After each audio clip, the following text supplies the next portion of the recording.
Clap. Here we There go. we go. Right.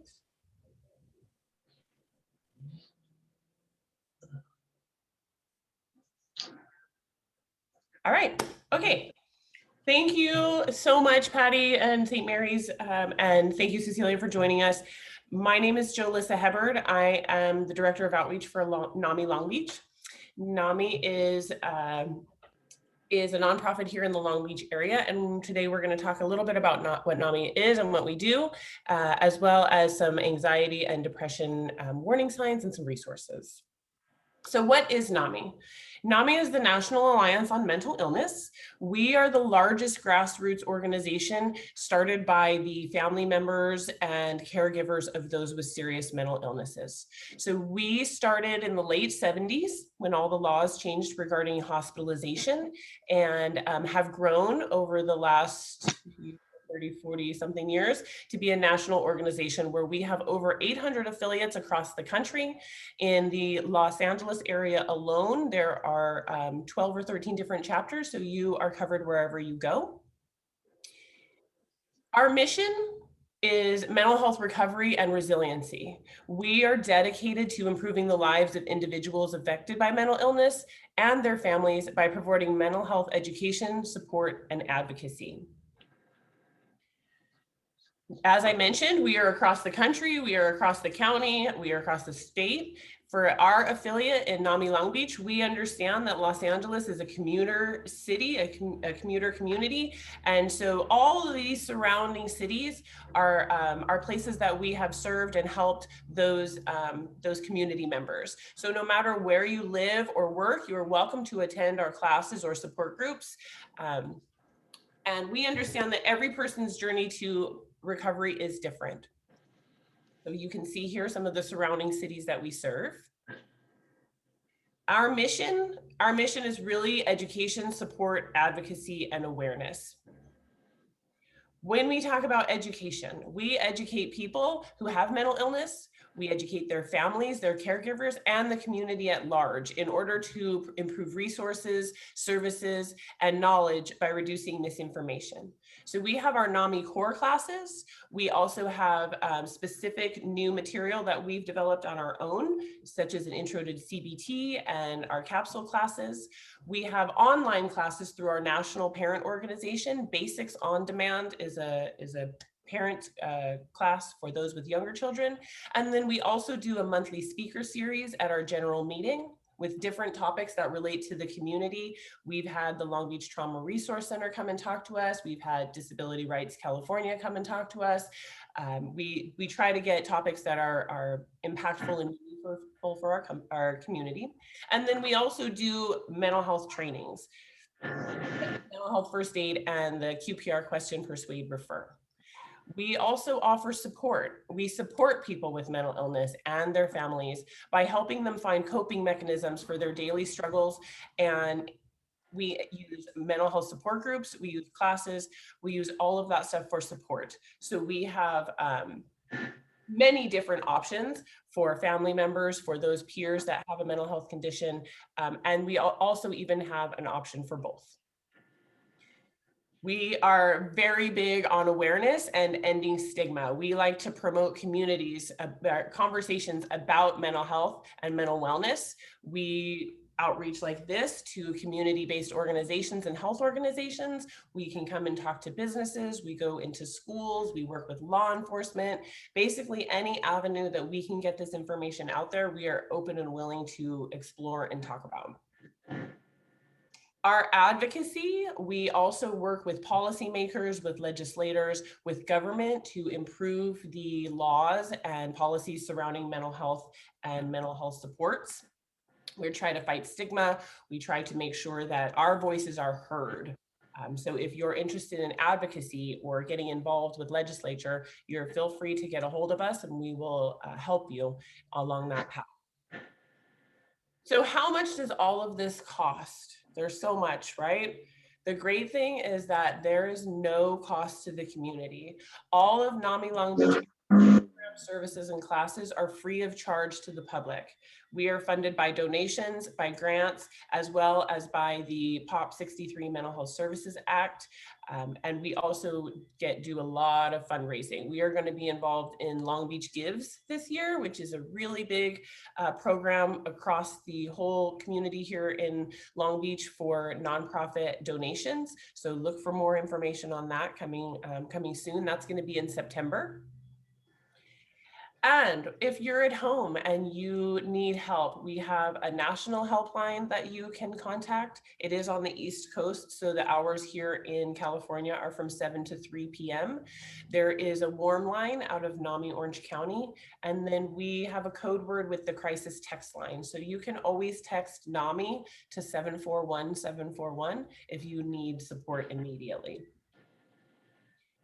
When we talk about our programs and our support groups, our family support group is a 90-minute meeting. It's on the second and fourth Wednesday of the month. It starts at 7 p.m. All of the information that I will give you is available on our website as well.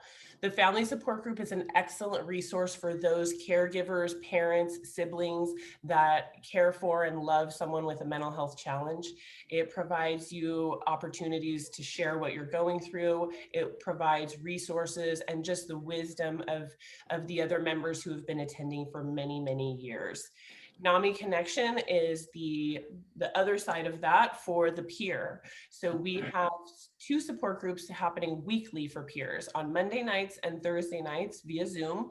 And those are closed support groups only for those with a mental health condition, so that they can share freely what they're struggling with. They can talk about coping skills, medications, stresses, whatever it is that they're going through, and know that they will be supported and that they are not alone. We do have options for Spanish language support groups. Our Grupo de Apoyo is a Spanish language support group. We at NAMI Long Beach are no longer hosting this ourselves, but if you need help in Spanish language, we can definitely connect you to other affiliates that are doing these kind of meetings online. And we are always looking to get that started again. We do have, as I mentioned, a shared group.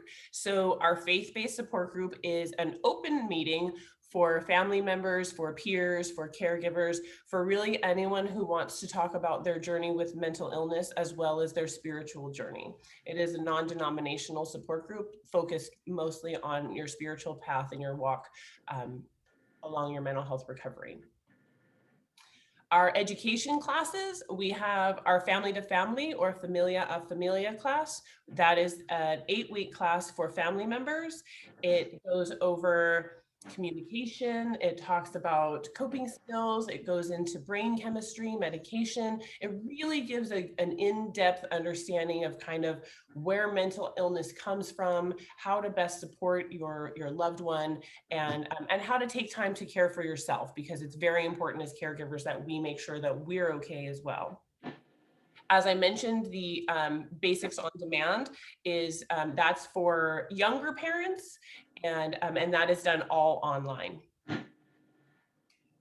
As mentioned, we do receive grants, and we were very excited to work with Dignity Hospital and St. Mary's to provide mental health first aid and QPR here in the community. We are working on the 2nd year of this grant, and this is to provide mental health education to really anyone in the community who wants to learn more and be involved in being an ally and a gatekeeper to those that might be suffering. So we offer classes focused on youth, we can offer classes focused on adults, and we are really looking to help the community understand that it is all of us to get involved to kind of end the stigma about it and make sure that talking about mental health isn't something that is shush, so that we can get the information out there and make sure that we're really helping people. If you are interested in any of the trainings that I've mentioned, you can email me. My email address is on the bottom of the screen right now, and you'll see some email addresses pop up along the slides as we go. And that's my direct email address. If you have any questions, you can always email me. I'm very good about getting back. So statistically, how common is mental illness in the United States? The facts is 1 in 5 people live with a mental health condition. 1 in 25 people with a serious mental health condition. So the chances are that you know someone who has been affected. As you can see, there are a little bit, you can see the 6.9% for depression, 2.6 bipolar. Schizophrenia is a little bit less, but you can see that anxiety conditions, 18.1%. So anxiety and depression are big ones, and that's kind of what we're going to talk about today. When we talk about general statistics for the older population, 15% of older adults are impacted by behavioral health problems. Changes in your metabolism, the way you process prescription medications, alcohol, even non-prescription drugs, they can exacerbate mental health, physical health, and substance use conditions.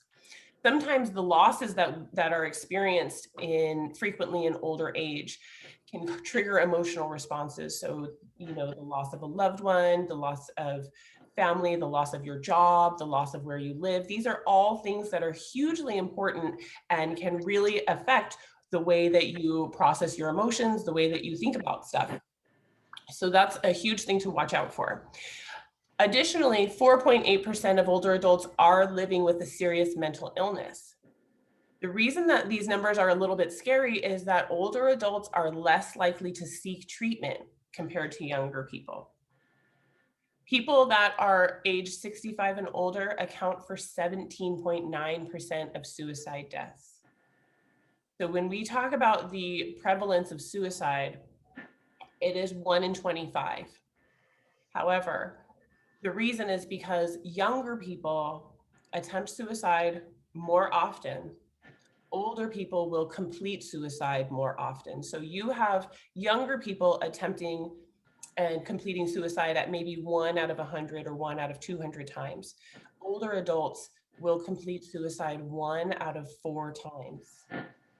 So that is where you get that 1 out of 25, is that older side skews that amount so much that the younger attempts aren't able to keep up, if you can follow that. Not that we want them to, but it's important to understand that many times, especially when we're speaking of suicide in the elderly population, it goes unnoticed, unreported, and unknown. That's what we have to watch out for. Additionally, we have a huge growing population, and the growing diversity in this older population requires that we need our providers to be more trained in cultural and linguistic competencies so that these outreach efforts can be effective. If you would like more information on any of the facts, figures that I've shared, if you want to know more about mental health illness, the warning signs, you can always go to our website, namilongbeach.org, and click on the Learn More button.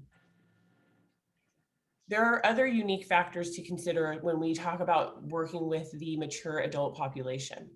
Acute and chronic physical health conditions are common in older people, and medications used to treat those conditions can cause and exacerbate mental disorders. Additionally, we have, as we get older, there's cognitive, functional, and sensory impairments that can complicate whether something is a mental health issue or whether something is a medical issue. When you're looking at depression, a lot of times you can seem confused, you can forget things, very similar to symptoms of sometimes Alzheimer's or Parkinson's. There's things that correlate, so we have to watch out for that. Additionally, older adults are more likely to seek religious support over treatment. I know this for a fact. I've seen this happen over and over again. I'm just going to go to church. I'm just going to pray about it. I believe in my faith. I'm strong in my faith. I am too. I fully 100% believe in prayer. But I also believe that we need to get those people in the positions at churches, the trained, the clergy members, the religious leaders, the outreach people need to be trained in mental health awareness so that they're better able to understand and speak about these things to their congregants. So, talking about depression, what we need to know about depression in older adults. Number one, depression is more than just feeling sad or blue. It causes severe symptoms that can affect how you think, how you feel, and how you handle daily activities. especially like sleeping, eating, and working. Depression is a real illness. It is not a sign of weakness. It is not a character flaw. This is not a pull yourself up by your bootstraps kind of situation. Depression is a common problem, but it's not a normal part of aging. So we have to understand that it is not normal to be depressed. It may be normal to go through episodes of sadness with loss. It may be normal to experience grief a little bit, but it is not normal to be depressed because you're older. Recognizing depression in older people can be difficult. As I mentioned before, they show different symptoms than younger people. Also, people who are around older people might not be keyed into those keywords or those coded language when it comes to talking about mental illness and depression. When someone is older and they say something like, well, it's okay, I'm not going to be around that much longer, that might not trigger as much of a concern as if a 25-year-old said that. But it is still a concerning thing to hear or say, and it needs to be looked at. When we talk about warning signs, if you feel any of these yourself, if you've noticed these in others, please reach out either to myself, either to Patty and St. Mary's, or to your own healthcare provider. If you are feeling a persistent sadness, anxiousness, or what is termed an empty mood, where you are really feeling nothing. If you are feeling hopeless, feelings of guilt or worthlessness, helplessness, that it's not going to get better, that your situation's not going to improve, that it's always going to be like this. Men, especially when there is depression in men, they are more likely to be irritable, angry, restless. Typically, men are not going to be the ones sitting around crying. They will be the angry, snarky, not talking. When you lose interest in things that were once pleasurable, including sex. I know that people think that old people don't have sex, but guess what? I know they do. So if you're looking and you're thinking, hey, I don't want to do any of this stuff anymore, I don't want to be involved in anything, pay attention to those warning signs. Huge warning sign. Decrease in energy, feeling fatigued, moving or talking more slowly. I know that sounds silly, especially when we're talking to older adults, because that's kind of part of getting older. You slow down, maybe your energy is low, but there's a difference between having a lull in energy one day or, for a few days, as opposed to just feeling low every day, to not feeling rested when you wake up. When we move into changes in sleeping habits is huge. Are you sleeping too much? Are you oversleeping? Are you sleeping more than you ever did before? Or are you not sleeping at all? Are you staying up late? Is your sleep pattern shifting? Sleep is a huge part of our health. It's part of our what makes us kind of healthy if we sleep regular hours at night when we're supposed to. But when those sleep schedules get off, when we can start messing with those, it's real easy to slip into depression. Also, eating habits. Are we eating more than usual? Are we eating way less than usual? Is there something happening with our weight that maybe never happened before? We gained a whole bunch of weight, or we've lost a whole bunch of weight. Those are things to watch out for. Additionally, medications can play into those, so we have to be careful of those as well. And then there's also the body pains, the aches, the headaches, the cramps, things that seem to just not go away. Are we having pains and things with no clear cause, or that don't respond to treatment? A lot of time depression shows up in the body. You'll feel it in your joints. You'll feel it in you feel tired, you feel exhausted. And then of course, the ever present frequent crying. That is definitely a sign of depression. It is one of those things where it's tears that come on at a moment's notice. Sometimes you might not even realize that you're crying. The tears are just coming out. I can speak from experience. I've lived with major depression. So it's one of those things where you're just like, I don't even know why I'm crying right now, but I'm crying. I'm so sad. Huge things to watch out for. If you're noticing any of these signs, please reach out to someone. What you can do to ease depression symptoms, become an expert on your condition. No one's mental health condition is one size fits all. Everybody's is different. So whatever your condition is, if you have depression and you know that a certain TV show is a trigger, or songs are a trigger, or watch out to those things that maybe exacerbate your own symptoms. Develop a plan and stick to it. If you say, okay, when I start noticing that I'm not sleeping right, I'm going to call Cecilia and tell her, hey, I'm not feeling right. That's all you need to do. Reach out to someone, make those plans and stick to them. Develop that social network so that people are aware of you and know when you're off. Exercising and eating healthy is so important. And I know we hear that over and over and over again. And it's one of those things that we have to hear because we need to be doing it. Exercise and eating healthy can change your mental health so drastically, so quickly. And then we can learn ways to cope with our emotions. Depression is being stuck in the past. Depression is being concerned with things that happened that we can no longer control. Emotions or situations or things that are in the past that we are now reliving in our mind. We can find ways to cope with those things. We can get through therapy, through support groups, through outreach, how to deal with those things. And then try to live a well and balanced life. It sounds so simple, and I know that it is so hard when you're in it. When we talk about anxiety, feelings of anxiety can be normal and healthy. Being anxious or having a little bit of fear, these feelings can help protect us and protect people that we care about. That's normal and natural. However, be aware if these feelings or worries are happening all the time, if they're keeping you awake at night, if they are interfering and preventing you from living your regular life and doing things during the day that you would normally do. Anxiety problems in adults are fairly common, affecting 10 to 20% of people. However, anxiety disorders are often undiagnosed. Many people do not talk about their feelings. This is especially true of both anxiety and depression. Many times people will go to their medical providers and they will complain only about their physical symptoms. So they will say about the aches and the pains with depression.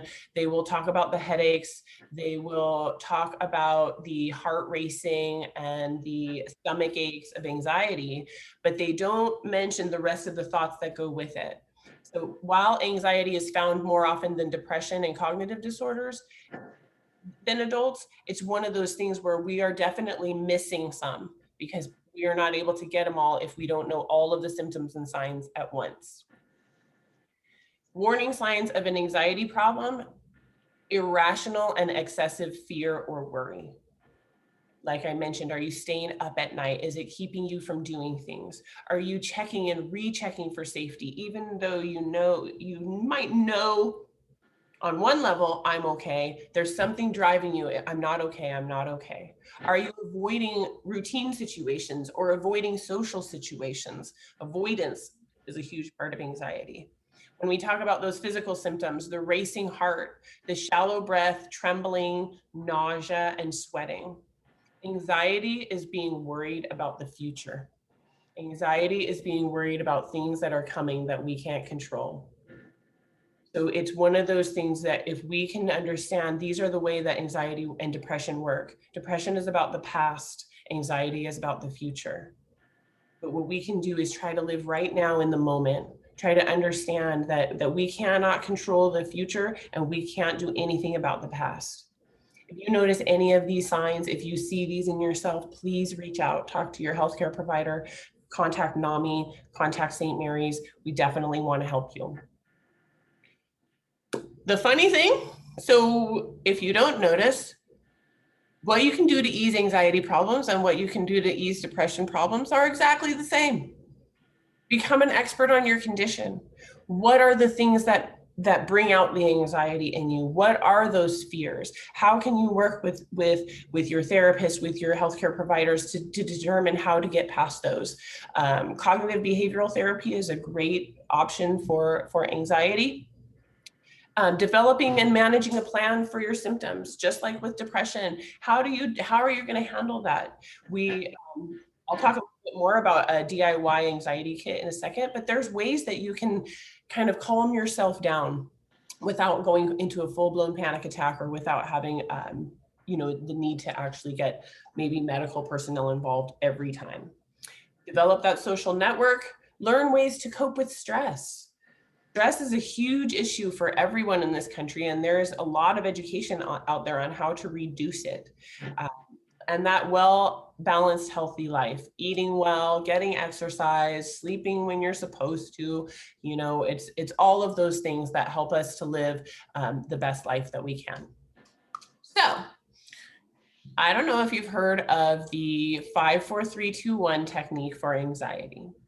This is a very popular technique that is used to bring down panic attacks. So what it is if you are out in the community and someone is having a panic attack, you ask them to name 5 things that they can see, 4 things that they can touch, 3 things that they can hear, 2 things they smell, and 1 thing that they can taste.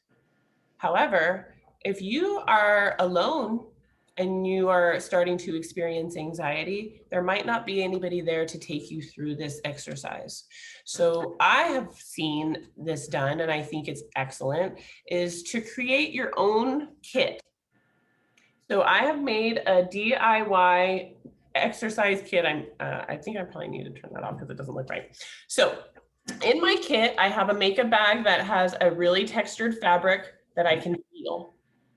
I have a picture of my son and I that I can see. I have a clicking pen that I can hear. I have some essential oils that I can smell. I have some little candies that I can taste. I can keep this kit in my purse, in my bag at all times. If I take this out and I'm looking at it, no one around me will ever know that what I am doing is an anxiety relief exercise. It just looks like a bag. It just looks like a picture.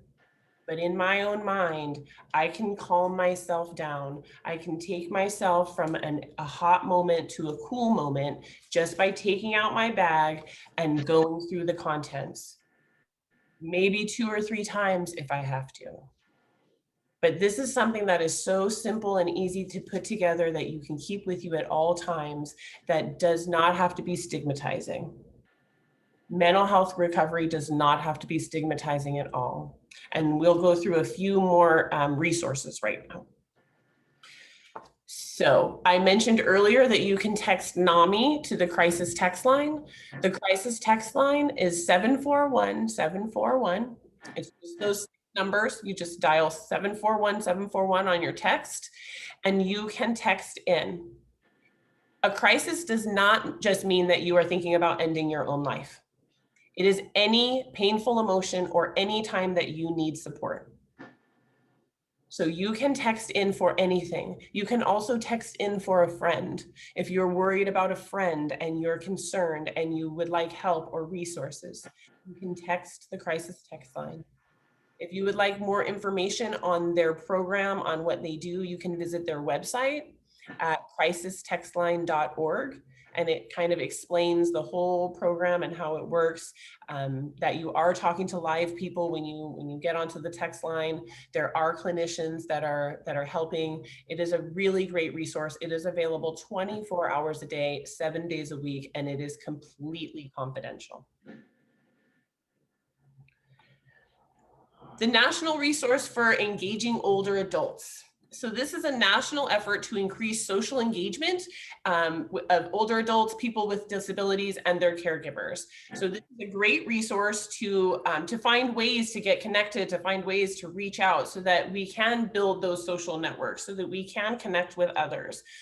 It's really important to have connections to people that we like, that know what we're going through, that that help us to feel connected. So this is a really great resource to be able to do that.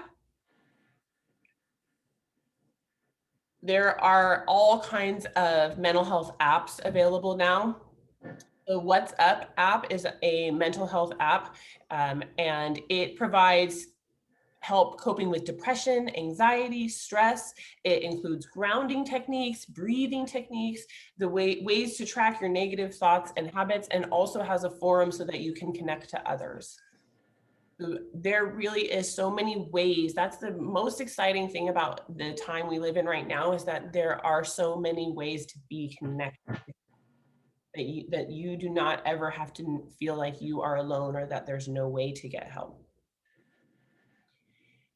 And with that, I want to say thank you, thank you, thank you so much for inviting us to be here today. I hope that shared a little information about depression and anxiety. If you have any other questions, if you have needs, if you need resources, referrals, please always reach out to NAMI Long Beach. Our website is namilongbeach.org. If you have questions, you can contact us. Our phone number is 562-435-2264. That is a transcribed voicemail. So if you leave a voicemail on that message, it is not played into an office or heard by anyone. It is directly transcribed onto an email. So it is completely confidential and private. It is only checked by one person who is trained. Would like to email directly, you can always email us at nami@namilongbeach.org. That's our general line, or you can contact me directly, and my email is on the screen again, jolissa@namilongbeach.org. Any of the classes, any of the support groups, if you're looking for training, you just need resources, we are here, we are available for you, and we would love to help. Thank you so much. Thank you, Patty. Thank you, St. Mary's. Thank you for joining us. Thank you, Cecilia. And I do hope you enjoyed our presentation. Awesome. Thank you so much, Jalissa. That was a great presentation, a lot of great resources and information. Thank you.